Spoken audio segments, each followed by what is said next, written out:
আসসালামু আলাইকুম। আমি মোহাম্মদ তৌশিক প্রধান, পড়াশোনা করছি চট্টগ্রাম বিশ্ববিদ্যালয়ে। তো আমরা আমাদের ইংরেজি বেসিক সিরিজের ধারাবাহিকতায় আমরা আজকে পঞ্চম ক্লাসে উপনীত হয়েছি। গত ক্লাসে আমরা 6টা স্ট্রাকচার দেখছি, ইংরেজিতে শুধু দেখছি।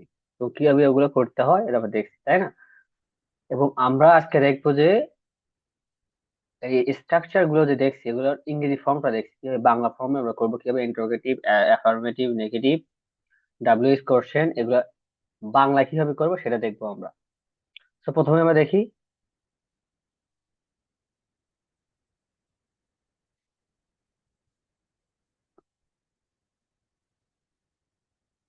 আমি ভাত খাই। আমি ভাত খাই, এরকম যে সেন্টেন্স গুলো আছে যেগুলো আমরা টেন্সের বা অর্ডার নিয়ে আমি করছি, এগুলো হচ্ছে কি অ্যাফার্মেটিভ। অ্যাফার্মেটিভ অ্যাফার্মেটিভ মানে কি? হ্যাঁ বোধক। তো 2 নাম্বার, 2 নাম্বার কি যুক্ত হয়? নট যুগ, সরি, শুধু নেগেটিভ হয়, না বোধক হয়, তাই না? না বোধক যখন হবে তখন শুধু না যুক্ত হবে, তাহলে আমি ভাত খাই না।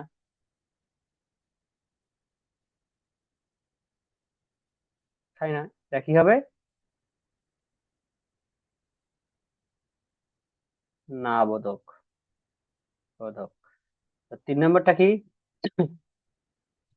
তাহলে ইন্টারোগেটিভ হবে। ইন্টারোগেটিভ হলে কি হবে? শুধু কি যুক্ত হবে, তাহলে আমি কি ভাত খাই? আমি কি ভাত খাই? প্রশ্ন করছে না, আমি কি ভাত খাই? এটা হচ্ছে কি ইন্ট্রোগেটিভ। নেগেটিভ হলে কি হবে? নট যুক্ত শুধু হবে, তাহলে আমি কি ভাত খাই না? আমি কি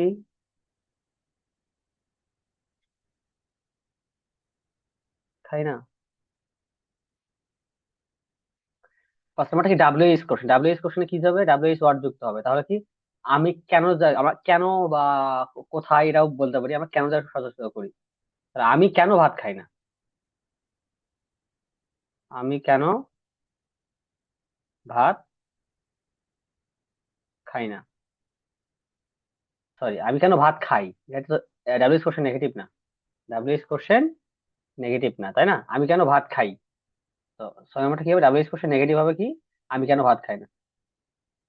আমি কেন ভাত খাই না। So, এইভাবে আমরা 6টা বানাবো। কিভাবে করবো আমরা দেখেন, এখানে যদি আমরা লিখি, যদি আমরা যে সে ঘুমায়, এটাতে 6টা বানাবো কিভাবে?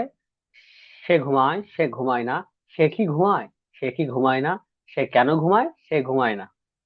তো আমরা এইটা করলাম, এখন এটা তো প্রেজেন্ট টেন্সে করতেছি, তাই না? আমরা যদি বলো সে ঘুমাচ্ছে, বা সে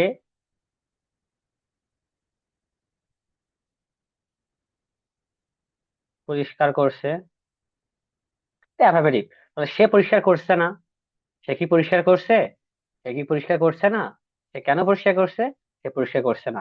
এইভাবে আমরা বুঝতে হবে যে কোনটার অর্থ কি দিচ্ছে। সে পরিষ্কার করে, এটা অ্যাফার্মেটিভ। সে পরিষ্কার করছে না, শুধু না যুক্ত আছে, এটা হবে নেগেটিভ। সে কি পরিষ্কার করছে, এটা হবে ইন্টারোগেটিভ। সে কি পরিষ্কার করছে, এটা ইন্টারোগেটিভ। সে কি পরিষ্কার করছে না, এটা নেগেটিভ ইন্টারোগেটিভ। সে কেন পরিষ্কার করছে, এটা হচ্ছে ডাব্লিউ এস কোশ্চেন। সে কেন পরিষ্কার করছে না, এটা হচ্ছে ডাব্লিউ এস কোশ্চেন নেগেটিভ। তো এইভাবে আমাদের করতে হবে কোনটা দ্বারা কি বোঝাবে। এবং এই দুইটা আমরা ইংলিশ আর যে বাংলাটা আছে, এই দুটা কি করবো, এক জায়গায় করে পড়ার ট্রাই করবো আমরা এখন।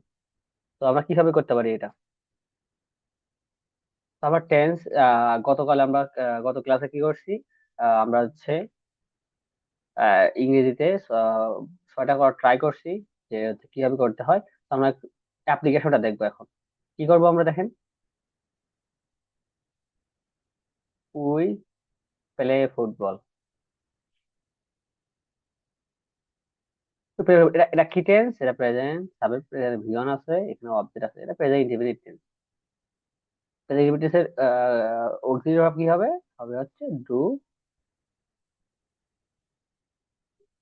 ডু অথবা ডাস। কি সেন্টেন্স দেওয়া আছে? অ্যাফার্মেটিভ সেন্টেন্স দেওয়া আছে।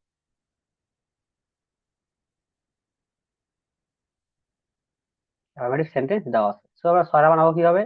তাহলে নেগেটিভ পাবো কিভাবে? আমরা প্রথমে সাবজেক্ট নিব, তারপর অক্সিলারি ভার্বের সাথে নট বসবে, তাহলে ওইটা কি third person sorry, first person plural number, তাহলে কি বসবে?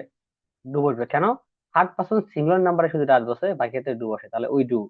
নট যুক্ত হবে, we do not play football.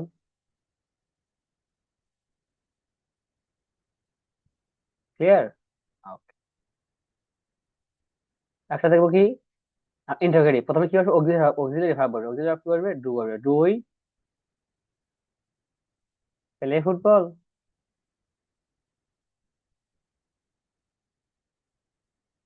এটা হচ্ছে ইন্টারোগেটিভ, এখানে কোশ্চেন মার্ক হবে। তারপর কি হবে, W is question negative, not যুক্ত হবে, তাই না? Don't we play football. W is word বসবে, তাই না? ডাব্লিউ সাথে কি হবে, ওয়াই বসাই আমরা মূলত। ওয়াই আর auxiliary verb, do, subject, verb, object. আর কি নট যুক্ত হবে শুধু, তাই না? Why don't we play football. তো এভাবে ছয়টা তৈরি করব, এভাবে ছয়টা আমরা কি করব, তৈরি করব। প্রথমে কি করতে হবে, প্রথমে বাক্য তৈরি করতে হবে। আমরা প্রথমে কাজ হবে কি, যে এগুলো আছে এখান থেকে, ইউ হেল্প, এটাতে করবেন, হি প্লেজ, হি কামস, এগুলোতে ট্রাই করবেন, প্রথমে প্রেজেন্ট ইনডিফিনিট টেন্স দিয়ে করবেন। এবং এগুলোর এইটারই আবার কি করবেন, he is winning. Continuous tense আছে না, কন্টিনিউয়াস টেন্সটা ছয়টা করবেন। আবার পারফেক্ট টেন্সে ছয়টা করবেন। আবার পারফেক্ট প্রেজেন্ট পারফেক্ট কন্টিনিউয়াস টেন্সে ছয়টা করবেন। আবার পাস্ট ইনডিফিনিট টেন্সে ছয়টা করবেন। এভাবে সবগুলো করার চেষ্টা করবেন ইনশাআল্লাহ। তাহলে দেখবেন মোটামুটি আমাদের বিষয়গুলো ক্লিয়ার হয়ে যাবে। এটা আগে প্র্যাকটিস করবেন, যে এইটা ইংলিশটা আগে প্র্যাকটিস করবেন। বাংলাটা আমরা মোটামুটি পারি, বাংলাটা ইজি লাগে আমাদের। এখন আমরা এটা ধরে এক জায়গায় করবো কিভাবে, এখন দেখেন। Don't we play football. প্রথমে কি আছে বলো দেখি, অক্সিলারি ভার্ব আছে, তারপর তার সাথে আবার নট যুক্ত আছে। প্রথমে অক্সিলারি ভার্ব এবং নট যুক্ত হলে কি কি কি হয়, এটা এটা হবে, তুমি অক্সিলারি ভার্ব বলে হবে নেগেটিভ ইন্টারোগেটিভ, আর যেহেতু নট আছে তার নেগেটিভ ইন্টারোগেটিভ, নেগেটিভ ইন্টারোগেটিভ, তাই না? নেগেটিভ ইন্টারোগেটিভ কি বসে, নেগেটিভ যখন ইন্টারোগেটিভ হয় তখন কি বসে, আর যখন নেগেটিভ হবে তখন না বসবে, তাহলে কি না হবে, তাই না? কি টেন্স, প্রেজেন্ট ইনডেফিনিট টেন্স। তাহলে আমরা ফুটবল খেলি, তাহলে কি হবে, আমরা কি, আমরা কি ফুটবল খেলি না?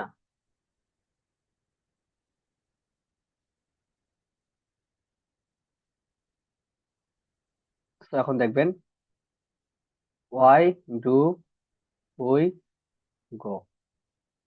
এটা কি সেন্টেন্স, প্রথমে ডাব্লিউ এইচ ওয়ার্ড আছে, তারপর কি আছে বলো দেখি, অক্সিলারি ভার্ব আছে, তারপর সাবজেক্ট আছে, ভার্ব আছে। এটা W H question. W H question কি হবে, এটা এটা অর্থটা কি, এটা অর্থ হচ্ছে কেন, এটা হলো মুখস্থ করতে হবে। তাহলে তাহলে কি হবে, কেন আমরা, গো অর্থ কি, যাওয়া, কেন আমরা যাই। এভাবে আমাদের বাক্যগুলো তৈরি করতে হবে। তাহলে দেখেন, ডিড উই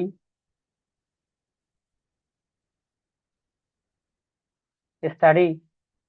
এটা কি সেন্টেন্স, ডিড ব্যবহার হলে কি সেন্টেন্স, সরি টেন্স হয়, ডিড ব্যবহার হলে পাস্ট ইনডিফিনিট টেন্স। কি টেন্স, পাস্ট। ডিড যখন অক্সিলারি ভার্ব হিসেবে ব্যবহার হবে তখন হবে পাস্ট ইনডিফিনিট টেন্স। কিন্তু পাস্ট ইনডিফিনিট টেন্স অর্থটা কি দেবে, উই স্টাডি, তাহলে যদি বলি উই স্টাডি তাহলে কি হবে, আমরা পড়াশোনা করেছিলাম বা করলাম। তাহলে ডিড প্রথমে অক্সিলারি ভার্ব আছে, তাহলে কি যুক্ত হবে, তাহলে আমরা কি পড়াশোনা করলাম, আমরা কি পড়াশোনা করলাম, আমরা কি পড়াশোনা করলাম, এটা হবে। তো আমরা একটু একটু ট্রাই করি।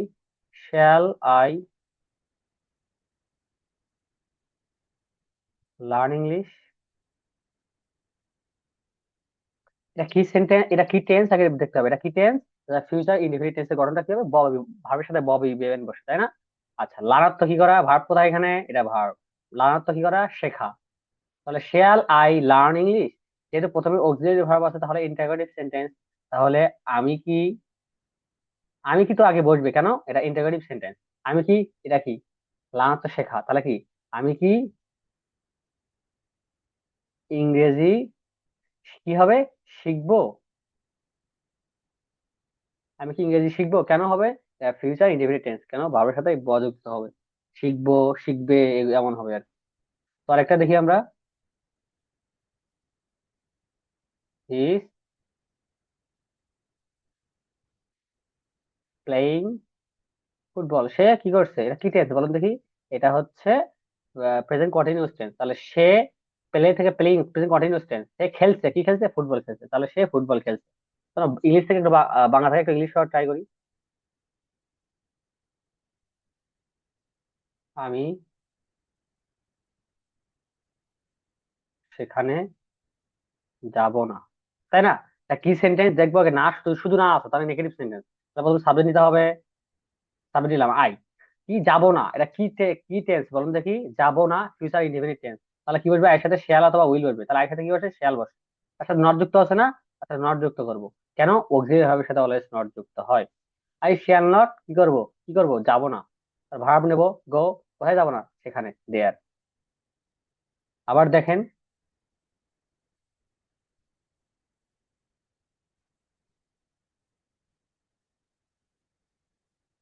সে এখানে এসেছিল। তা কি টেন্স বলেন দেখি? সেখানে এসেছিল, পাস্ট ইনডিফিনিট টেন্স না? হ্যাঁ। তাহলে কি বসবে বলেন দেখি?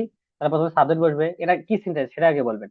এটা হচ্ছে এটা হচ্ছে অ্যাফার্মেটিভ সেন্টেন্স। কি সেন্টেন্স? অ্যাফার্মেটিভ। কি অ্যাফার্মেটিভ সেন্টেন্স? এটা কি টেন্স? Past indefinite tense. তাহলে হি প্রথমে ভিডিও হবে না? হি কেম, হি কেম হেয়ার, এখানে এসেছিল। যদি আমরা এখন করি,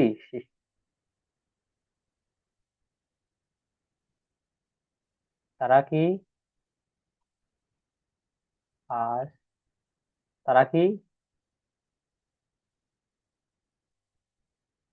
পড়ছে। এটা কি সেন্টেন্স বলেন দেখি? তারা কি পড়ছে? এটা শুধু কি আছে না? তাহলে ইন্টারোগেটিভ সেন্টেন্স, প্রথমে অক্সিলারি ভার্ব বসবে। এটা কি টেন্স? এটা হচ্ছে present continuous tense. Present continuous tense যদি হয় এখানে, তাহলে অক্সিলারি ভার্ব কি বসবে? অ্যাম ইজ আর। তাহলে প্রথমে অক্সিলারি ভার্ব নিতে হবে। দের সাথে কি বসবে? অ্যাম ইজ না আর? দের সাথে বসবে আর। Third person singular number is, এর সাথে অ্যাম বা ক্ষেত্রে আর, তাহলে এখানে থার্ড পারসন প্লুরাল নাম্বার যেহেতু, তাহলে আর বসবে। আর দে, আর দে কি করবে? ভার্বে আইন যুক্ত ফর্ম হবে কেন? Continuous tense. Are the reading, তারা কি পড়ছে? তো এইভাবে আমরা বাক্যগুলো তৈরি করব। নিজে নিজে বাংলা বানাবেন, নিজে নিজে করবেন। কমপক্ষে 20 থেকে 30টা বাংলা দিয়ে নিজে নিজে করা ট্রাই করবেন। প্রথমে 6টা করে বানাবেন, তারপর এগুলো আস্তে আস্তে কি করবেন, যে ট্রান্সলেশন করা ট্রাই করবেন। প্রথম প্রথম একটু সমস্যা হবে, আস্তে আস্তে এগুলো কি হয়ে যাবে, ঠিক হয়ে যাবে ইনশাআল্লাহ। তো আজকের জন্য এতটুকুই। তো যত প্র্যাকটিস করবেন তত এগুলো ক্লিয়ার হয়ে যাবে। লিখে লিখে প্র্যাকটিস করবেন, সাথে সাথে মুখে মুখে বলবেন, তাহলে ইনশাআল্লাহ হয়ে যাবে। তো আজকের জন্য এতটুকুই। আসসালামু আলাইকুম।